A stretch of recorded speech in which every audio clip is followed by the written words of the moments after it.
Donc, qui êtes-vous, monsieur Wakapou? Alors, je suis, d'après l'état civil, né dans une famille qui s'appelle la famille Wakapou. Wakapou. Mon père, c'est M. Wakapou, et ma mère, c'est Mademoiselle Horte, épouse Wakapou Ferdinand. D'accord. Ma mère s'appelle Gillette Surprenant. Ah ouais. Gillette Delphine, parce qu'elle est de Mon père, lui, c'est Ferdinand Sylvestre. Ah, Ferdinand Claude Sylvestre. Immense. Pourquoi cette nuance avec Parce qu'il y a trois soi-disant? prénoms. Alors, mon père, c'est Ferdinand Claude Sylvestre. Ma mère, c'est Mademoiselle Horte, épouse de Wakapou. Mon père. Gillette Delphine. Voilà. Pour mes parents, je suis né à Sinamari. Ah, Sinamari, tiens donc. Dans la maison de mon grand-père, mes grands-parents. Le 22 mai 1945. D'accord. Et je suis le quatrième enfant d'une fratrie qui en comptera 9. Du côté de ma mère. Du côté de comptera votre 9. maman. Parce que 8 du côté de mon père. Ma mère a eu un enfant. Donc nous sommes 8. Après on est né du mariage de mes parents. Et qu'est-ce de divorcé? Ma mère a eu un enfant après le divorce. Il s'appelle Thibaudot Christian. Dit Kiki. Benjamin de la famille. D'accord. Donc nous sommes 9 après. J'ai relevé quelque chose d'intéressant, enfin, ce que vous dites est très intéressant, mais il y a un détail qui m'a beaucoup interpellé. Vous me dites que vous êtes né à Sinamari. Oui. Parce qu'il paraît, Sinamari à Pays-Bandier. Sinamari, un bon pays. Exactement. Bon, mais je ne sais pas si tu as remarqué aussi, c'est que Sinamari, il n'y a que 3000 habitants. Pourtant, on recense dans une même année parfois 4 ou 5 centenaires. Sans compter ceux qui ont entre 90 et 100. Vous avez des souvenirs justement avec les personnes âgées de Sinamari? Particulièrement. Particulièrement la mère de ma grand-mère. Mon arrière-grand-mère, on a fêté ce centenaire en 1965. Quand même. Et elle est décédée quelques mois après. Elle était réveillée de Sinamari, bien sûr. C'est le bon endroit pour être centenaire. Oui, je crois. Oui. On n'est pas seul, on n'est pas. D'ailleurs, j'ai un cousin qui est mort dernièrement, l'année dernière, dans sa 100e année, dans sa 101e année. Carrément. Il a fêté ses 100 ans et il est décédé quelques temps après. C'est vrai, quelques temps après. C'est simplement pour faire le passer le cas. Dites-moi, comment s'est passé ensuite votre cursus au niveau de vos études? Alors, le cursus scolaire, assez mal au début. Parce que, comme j'étais petit, j'étais chez mes grands-parents à Sinamari, je faisais le petit gâté, de caprice, et puis mes grands-parents ne s'occupaient pas de mes études, de mes travaux scolaires. Alors j'étais un peu livré à moi-même, aller dans la nature, le soir en Valette, quitter, chasser les arches, mais je ne m'occupais pas tellement de l'école.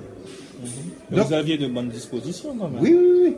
Quand mon père a vu cela, il a dit, Zaï, toi, je te rentre à Cayenne. C'était comme ça que ça marchait à l'époque. Oui. Il m'a fait rentrer à Cayenne, et l'année d'après, il m'a mis au petit collège. L'école des garçons, l'école communale des garçons des Palais. J'avais eu comme maîtresse une dame, je crois que c'est Madame Boisienne, ou quelque chose comme ça. Madame, attends, Madame Toulouse. Madame Toulouse. Toulouse, oui, comme la ville. D'accord. Oui, c'est une naine même, elle était pas très grande. Elle devait faire 1m50, carrément. Mais quand elle était assise à son bureau, elle avait un grand bambou. Aïe, aïe, aïe. Et elle tapait sur la tête du fautif. Elle était petite, mais elle avait une bonne rallonge. Voilà. Madame Toulouse. Ok. Et là, j'ai redoublé ma carrière pour élémentaire primaire. J'ai redoublé. J'ai fait cours préparatoire à Sinamari. J'ai redoublé cours préparatoire. J'ai redoublé cours élémentaire première année à Cayenne. Mais alors, bon résultat. Bah oui. J'ai fait le coquin quand même, hein. J'ai fait le coquin quand même. J'ai des bons résultats et j'ai fait le coquin quand même. Pourquoi? Vous faisiez le coquin. Mais parce qu'un jour, Mme Toulouse qui connaissait mon père, m'a donné une retenue. Vous a donné quoi? Une retenue. Une retenue. Ah, ben oui, vous étiez trop remué. Oui, une retenue. Et en plus, comment il faisait mon père? Elle m'a dit, Isaïe, je vais donner à ton père signer le cahier de retenue. Alors là, j'avais pas tellement envie de donner le cahier à mon père. J'imagine bien. J'allais quand même le faire. J'ai pris un billet. Non, Madame Toulouse a vu mon père. Elle lui a dit, votre fils, il a quelque chose pour vous. Alors là, il fallait que Là, le cœur battait la chamade. produise le document. Ah ben oui. Alors mon père il a signé, mais après j'ai eu le droit à énoncé. Mhm. Et j'ai jamais recommencé.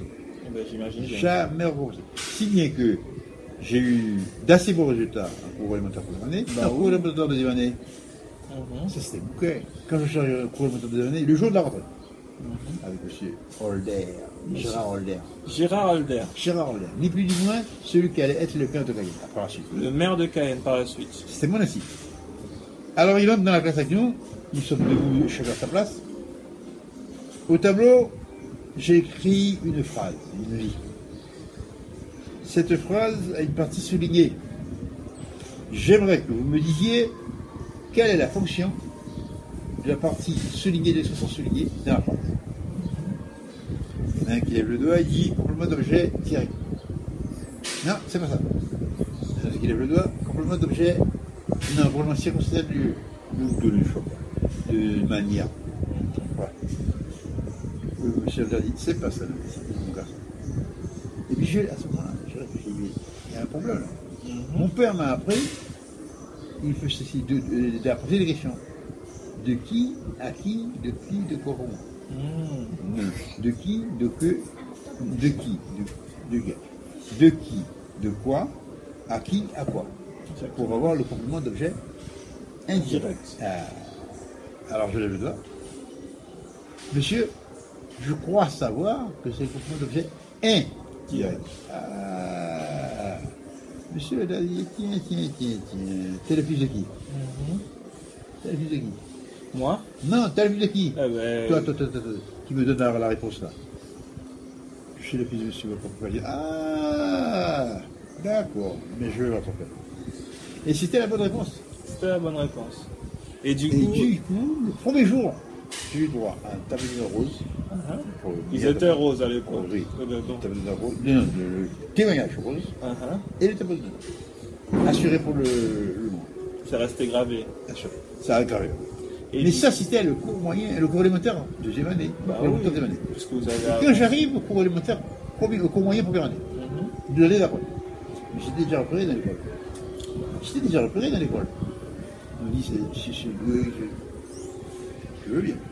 Alors, j'arrive pour un cours moyen, deuxième année, première année, je suis Yazid. Monsieur Yazid. Ah oui. Ah, c'est des noms bien guyanais, Oui, ça. absolument. Et après, je me suis des c'est bon, encore plus. Et encore un autre, je vais en faire un autre. Je dis, d'accord. Alors, j'arrive chez M. Yazid, le premier jour aussi. Alors, il se présente. Je suis M. Yazid, votre maître pour cette année. Aujourd'hui, c'est la rentrée. Pour le jour de classe. Aujourd'hui. Qui peut venir au tableau m'écrire aujourd'hui? Je me rappelle que je bégayais pour écrire ce mot. Attends, il y a un petit qui passe au tableau. Il écrit AU. Plus loin jour, plus loin DUI. Naturellement, c'est pas ça. Ben non. Un deuxième qui passe, il écrit OAU. Aujourd'hui, je ne sais plus comment il écrit, GOURDUI. Alors, le type Zahir, là, il a quelque chose. Il lève le doigt. Et l'élève en carrefour va passer au tableau, va lui écrire aujourd'hui, je pense. Je vais au tableau, j'écris